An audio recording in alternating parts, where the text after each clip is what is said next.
our human rights and getting to know the movement. And to host that panel and introduce our panelists, we have Mr. Donnie Baim.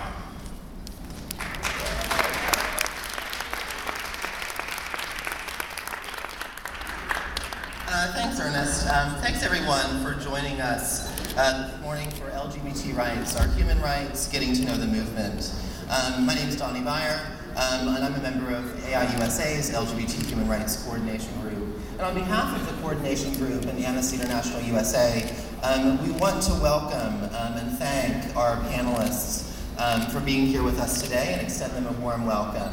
Mr. Andre Banks, Clare Byarugaba, and Trian Alexander. And thank them for being here to share their experiences as advocates for LGBT human rights. Amnesty has long been committed to advancing LGBT human rights and ending all forms of discrimination. Today, Amnesty's LGBT work extends from mobilizing against laws that specifically criminalize LGBT people to working for marriage equality. While we have a lot of work to do here in the US on LGBT rights, we live in a time of hope and opportunity for LGBT rights in this country. But unfortunately, globally, we are seeing regression of LGBT rights in places like Uganda, Russia, and Nigeria. We are advancing marriage equality here, but we're seeing the anti-homosexuality bill passed in Uganda last December that called for life imprisonment for anyone who was convicted of having gay sex more than once. And also requires, most shockingly, that anyone who knows an LGBT person report them. And so, to put this in perspective of the AGM, in terms of bringing human rights home here to Chicago, we're still here in Chicago working to include gender identity hate crime protections in the Chicago Municipal Code, as outlined in our 10-point plan to bring human rights home to Chicago and Illinois. And so today we want to have a conversation about how all of these LGBT rights issues intersect, and what that means for us as human rights advocates. And so now, first off, I want to start with Trian, who's gonna talk about his experience as a trans man, and then we'll move on to Andre and Claire. So, Trian. Yeah. So my name is Trian Alexander. Since I went to school in Connecticut College, and since I've returned to Chicago, I was raised here. I've been struggling with homelessness and finding employment and different things like that has been one of my biggest challenges, among finding hormones and housing, different things like that, food, whatever. And I think through most of my interviews, I think one of my biggest, one of the things that I noticed was whenever I would disclose with my potential employers that I would be changing my name. I didn't go into other details, but I mostly just said that I would be changing my name. Most people kind of gave me weird looks. It was a little, and it was also because I knew that I looked pretty androgynous when I first came back, that people were kind of unsure of what to do with that. And I think that may have contributed to me not getting a job, especially because I really wanted to get a job at Sephora or different things like that. So it was a little bit unfortunate. But I think that with the support of Affinity Community Services, which is a nonprofit organization on the south side of Chicago, I don't think that I would kind of be where I am today, since they've given me support and helped me to navigate the different things that I want to do, and also to mostly to just be an advocate for other people who have experienced the same experiences that I'm experiencing now. And I'm really grateful for that. And I hope to use the privileges of my education and support through Affinity and other organizations that I've been involved with the past year to be an advocate. So, thanks. Thanks, Trian.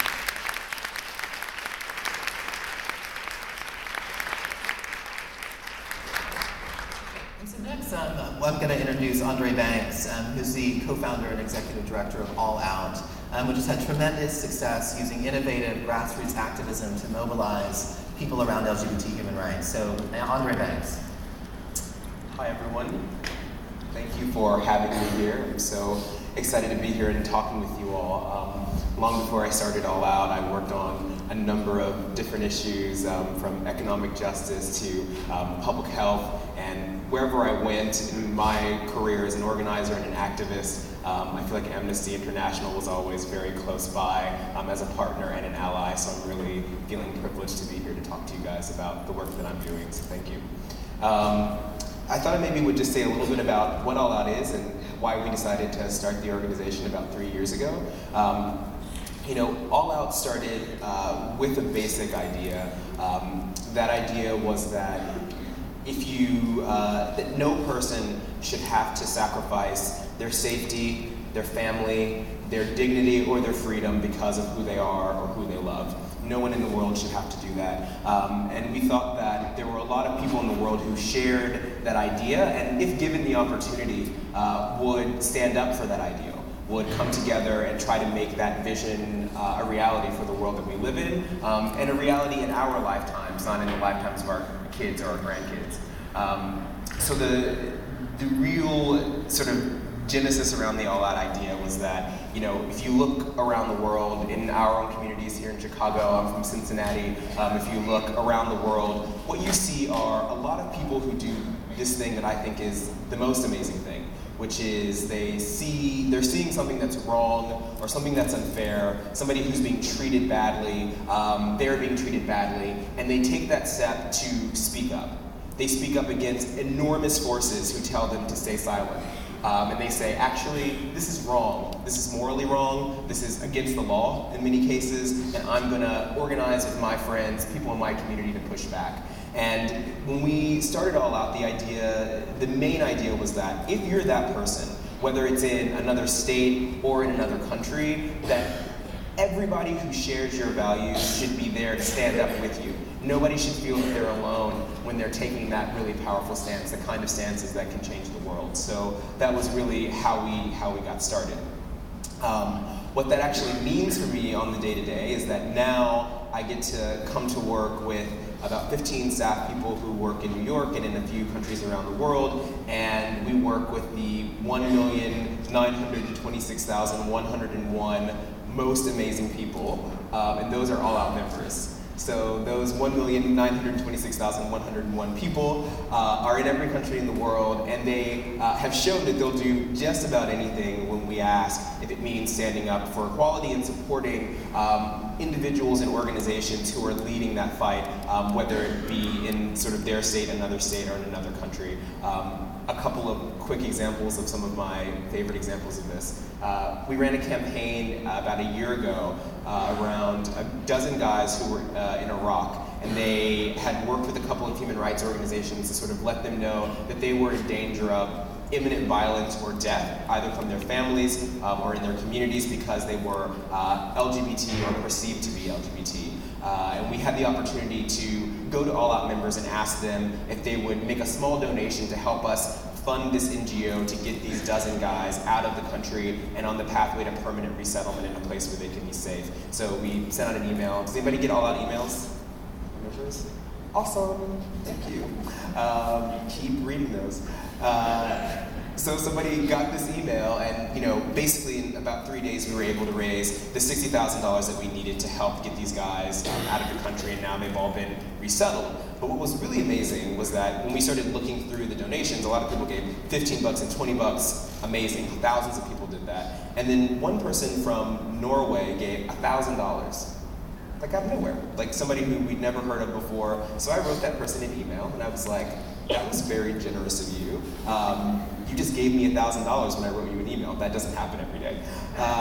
And she wrote me back and said, that $1,000 is about what I make in a week, and I can't think of anything that I would have spent it on that was better than what you were going to do with it, moving these guys from one place to a place where they can be safe.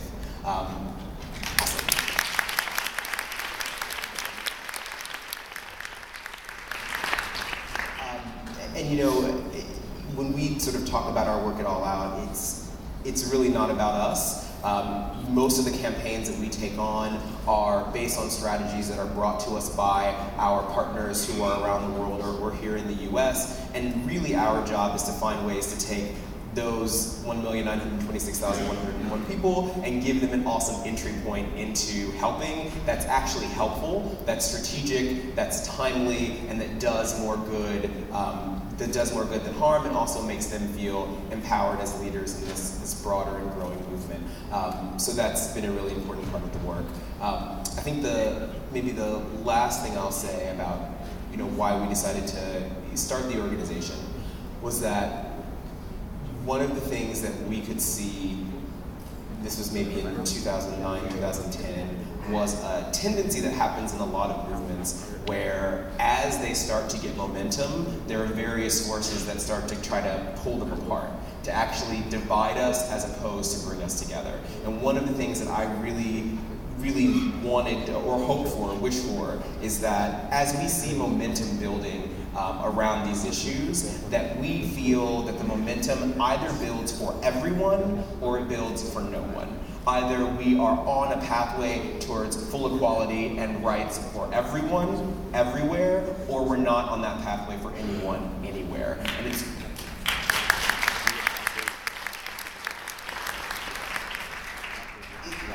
an easy thing to say, it's a very hard thing to do.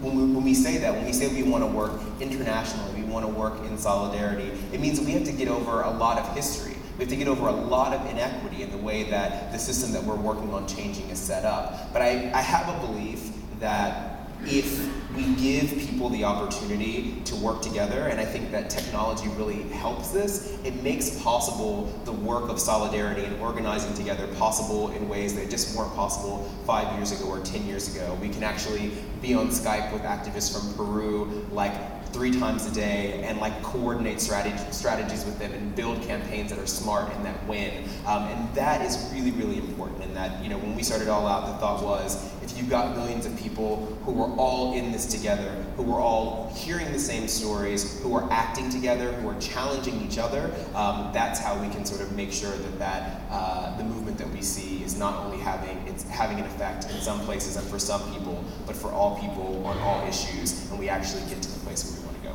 So, thanks. Thank you.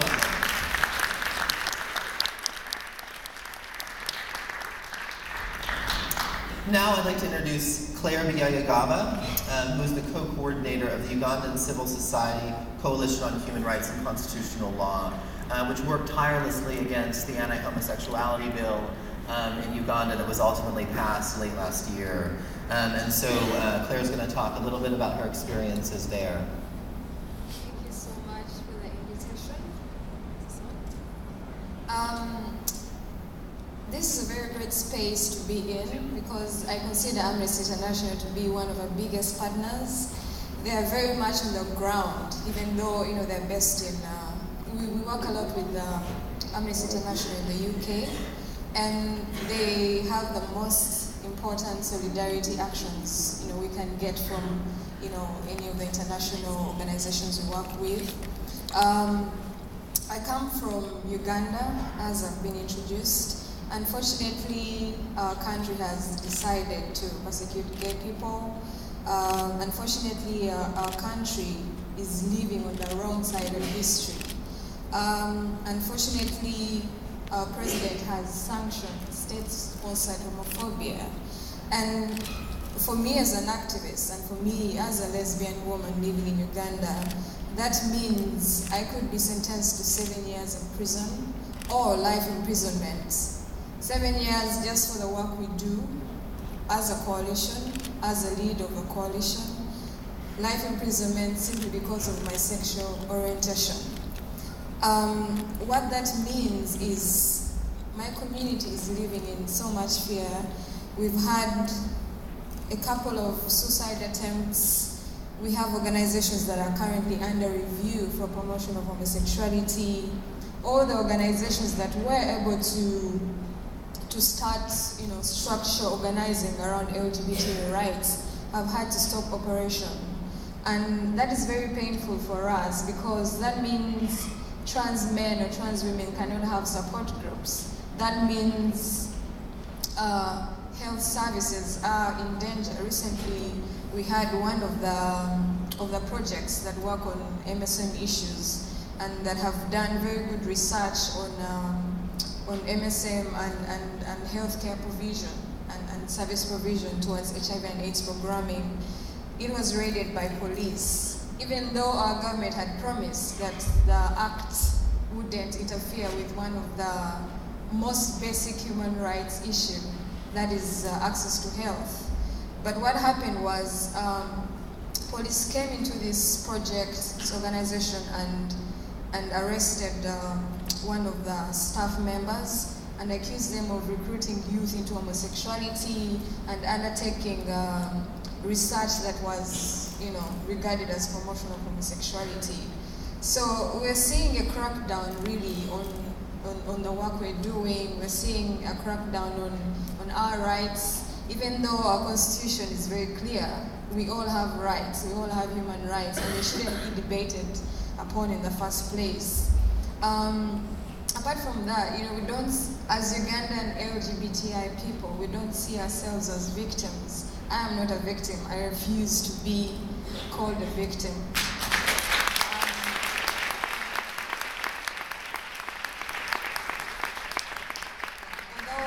Although so many forces are working against us, we do remain defiant, and that has a lot to do with feeling that we're part of a bigger international group of LGBTI rights that's unstoppable. America is fighting for marriage equality. We are fighting for basic human rights. But we see that as, we look up to that and know that we will get there someday. We do continue, again, to be defiant. We hopefully will organize another gay pride this year. You guys need to be ready to write petitions to get us out of jail. But we do need that kind of support. If we're going to remain defiant, if the government is going to understand that we refuse to be silenced, we need you guys to continue to write petitions, continue to pressure the government to repeal this law. We need to continue to ensure that the government understands that the world is watching. That's very, very important. If my president knows that the world is watching, but we need to remind him. I think with a coalition especially, we did sustain this fight for 5 years. And unfortunately, as with any other leader in Africa who chooses politics, who chooses political gains, who chooses public popularity rather than human rights of a minority group, we lost that fight. But again, we don't see that as a big loss because, again, our constitution is very clear. This act is very unconstitutional, and we have already set a petition in court to stop the implementation of the law. Hopefully, the law is not our last option, but it's at the moment our only option. Like we feel like Ugandans are out for blood, literally. Before I came, there was a rally throughout the nation where we saw religious leaders, the president, all the members of parliament were marching through the streets, in support of the law, basically saying to Museveni, we're very proud of you. Thank you so much for standing up to Obama. Thank you so much for passing this law that, criminalizes homosexuality. And, gay people are really a minority group. We've done nothing wrong to the government. The way I see it, we're all trying to survive like any other Ugandan. So this shouldn't be an issue. Unfortunately, it has, it is an issue. And we're trying to see how we can continue to take advantage of the dialogue that continues to grow around LGBTI rights, whether in Uganda or internationally. And so that is how we are moving forward. we are continuing to fight. We're continuing to depend on partners like Amnesty International to continue to help us fight and continue to make sure we are safe. So I'll not talk too much about our problems because there are problems, but they can't be solved. And I have faith that hopefully my country will one time or one day recognize gay rights as human rights.